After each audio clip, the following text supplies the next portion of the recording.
Now, from the word itself, lookup is when you are checking for something. So it is the most widely used function in Excel. So it lets you look up a value in a column on the left and then returns information in another column to the right. So it looks for a column to the left and then it writes it brings it on a column to the right, returns information to another column to the right, and finds its match. Now we have this structure of that function. We have the Vlookup. Now the cell range is A1.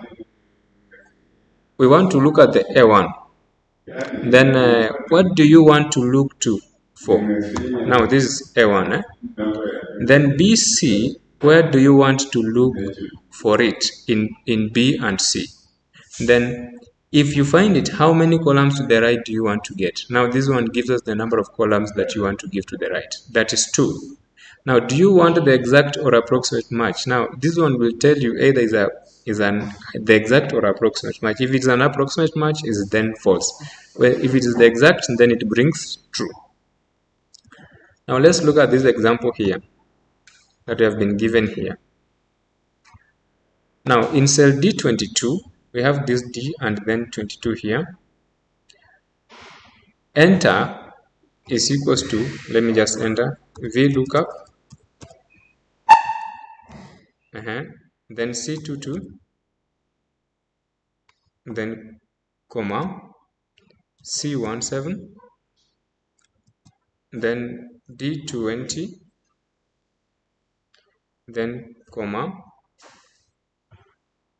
We want to look at the 2 columns.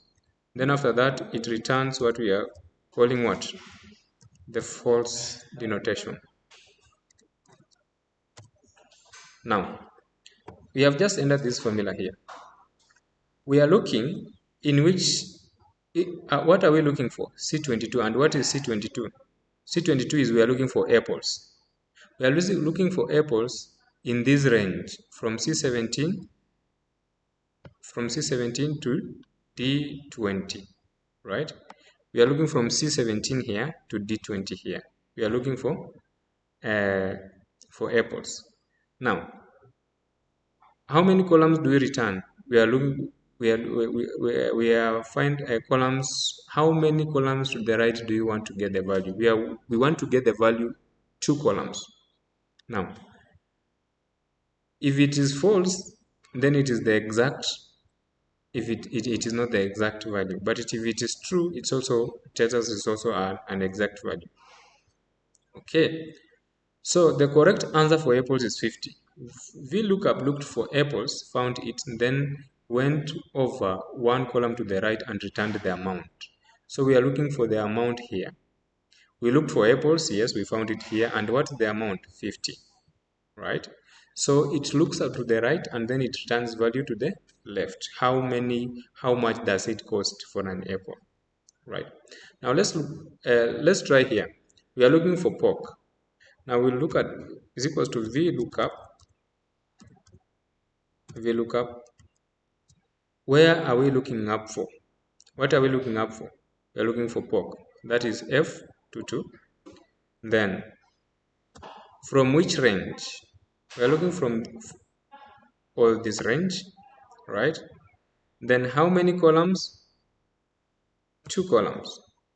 Then we look up the criteria and then we give it a false, right? So it looked for pork from this range and it found pork. And now it went ahead and looked for the value of the pork. Pork was 10 shillings. So that is what we are calling the Vlookup. You look from the right, then you give the values to the left. Are we together? Are we together up to that point for Vlookup?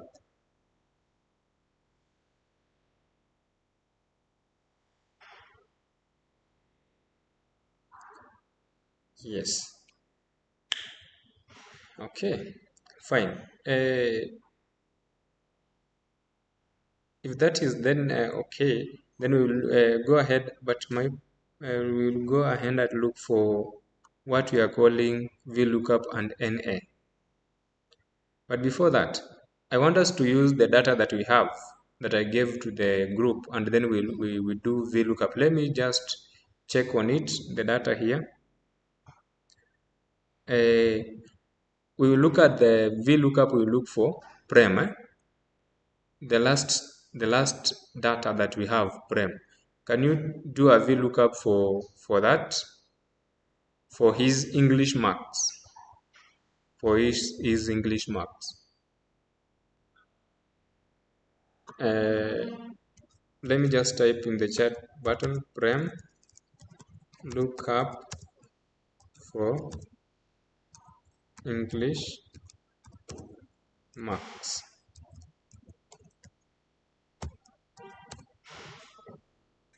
That's just an assignment for you to go through and see if you will be able to do that, then it will be fine. If you won't be able to do that also, it will be you need that now to ask.